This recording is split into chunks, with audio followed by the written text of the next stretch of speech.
o caso da PM Paulista e também a declaração do ministro da Justiça, Flávio Dino. Faltou cautela ao ministro da Justiça, ele quis fazer uma análise ou levantou uma suspeita sem ter elementos para tal. O que ele poderia ou deveria ter feito? Olha, Flávio Dino, ele perdeu mais uma oportunidade de ficar calado.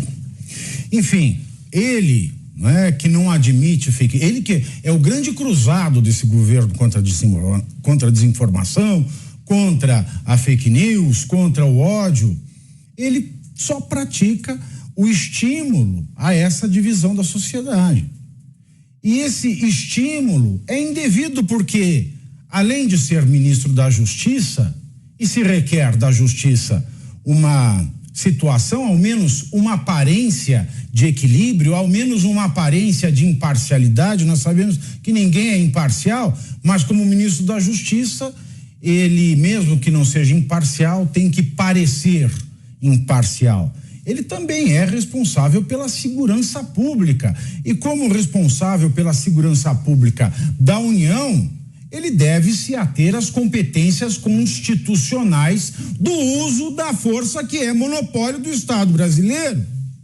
Como ministro da Segurança Pública, ele não pode, sem nenhum respaldo, sem nenhum dado, sem nenhum levantamento oficial, sem analisar o caso a fundo, emitir um parecer de que acha que algo de errado existe no reino do Guarujá, ou no reino da Polícia Militar de São Paulo.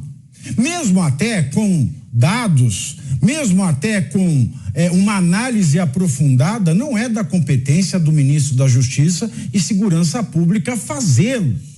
Se a polícia ela agiu contra os direitos humanos, com base em dados, com base em provas, quem tem que fazer a interpelação da polícia é o ministro dos Direitos Humanos e não o ministro da Justiça e da Segurança Pública, que, é claro, com essa sua conjectura, ele leva alguma suspeição para a polícia e não para os bandidos. Aliás, ele deveria saber que o estado de São Paulo não é o estado do Rio de Janeiro, que aqui não existe área onde a polícia não possa entrar. E que isso, a existência de áreas nas quais a polícia não pode entrar, não é uma realidade admissível no Estado democrático de direito.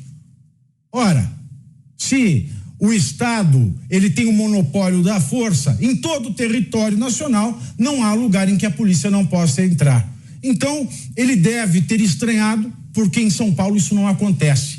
E queira Deus nunca possa acontecer. Mas essa atitude, essa fala do Flávio Dino, Caniato, ela condiz com a atitude do próprio governo federal quanto a esta notícia. Veja, no próprio site da Agência Brasil, ou seja, um site do governo federal, nós temos a notícia das 8 mortes, a notícia das palavras do Tarcísio de Freitas, do Guilherme Derrite, secretário de Segurança Pública, jogando suspeitas sobre os policiais paulistas com frases do tipo, vou abrir aspas para o que diz o site da Agência Brasil, que é do governo federal. Ele diz o seguinte, questionado, aspas, tá? Questionado sobre denúncias de tortura durante a operação, um dos mortos teria marcas de queimadura de cigarro. Fecho aspas.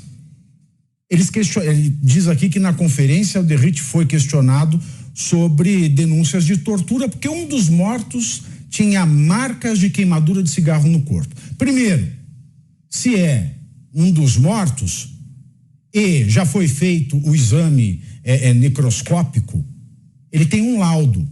E quando a pessoa morre, sai o atestado de óbito.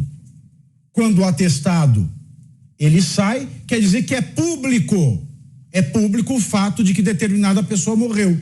E determinada pessoa que morre numa circunstância como essa tem um laudo necroscópico. Ora, por que é que uma imprensa faz um trabalho porco desse?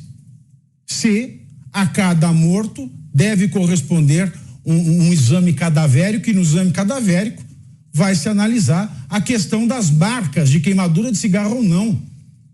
Mas com base em diz que me diz. Esta imprensa paga com o dinheiro do contribuinte brasileiro leva a crer que a polícia cometeu tortura. Agora, a Agência Brasil se preocupa muito com a tortura de bandidos que matam policiais a queima-roupa e sem motivo, e não se dá o trabalho de averiguar as denúncias sérias de advogados e de familiares de presos no 8 de janeiro, que eu repito aqui, não sei se são inocentes, pode ser que sejam culpados, mas nada justifica processualmente o que eles estão passando, o fato de não terem os remédios que costumeiramente tomam e o fato de que seus advogados não têm acesso à integralidade da investigação. Ora, o que o Flávio Dino diz condiz com a ação do próprio governo, que é descredibilizar e politizar ações policiais contra bandidos, contra marginais, contra pessoas que querem ter o monopólio da força nas áreas mais pobres deste país, e que a Polícia de São Paulo mostra que aqui, no estado de São Paulo, isso não vai ser possível, mas no que depender, ao que parece, do ministro da Justiça e do próprio governo federal, com esse tipo de matéria imunda, isso bem que poderia acontecer. A polícia, ela bem que poderia deixar de fazer a ronda, deixar de responder aos ataques, deixar de entrar nessas áreas que o crime organizado quer dominar da mesma maneira que se dominam nos locais conhecidíssimos do Rio de Janeiro, que se domina e que ainda coloca uma legislação própria, coloca um estatuto jurídico paralelo ao do Estado. Vamos lembrar a irmã de Marielle, Aniele Franco, ministra da Igualdade Racial. O que ela faz, não sei. Eu só sei que ela foi até o Complexo da Maré, andou de moto sem capacete, deixou-se filmar andando de motocicleta sem capacete e perguntada pela imprensa por que a ministra estava sem capacete. Ela disse, sorrindo, sempre sorrindo, com um sorriso de orelha a orelha, na motinho, sem capacete. Sem capacete ela, sem capacete a motorista da motinho e sem capacete, provavelmente também, a moto que estava filmando atrás. Ela diz, não, aqui não se pode usar capacete. Aqui a lei é outra. Reconhecendo o estatuto jurídico de um Estado paralelo, de um Estado que é comandado, público e notoriamente é sabido, pelo crime organizado.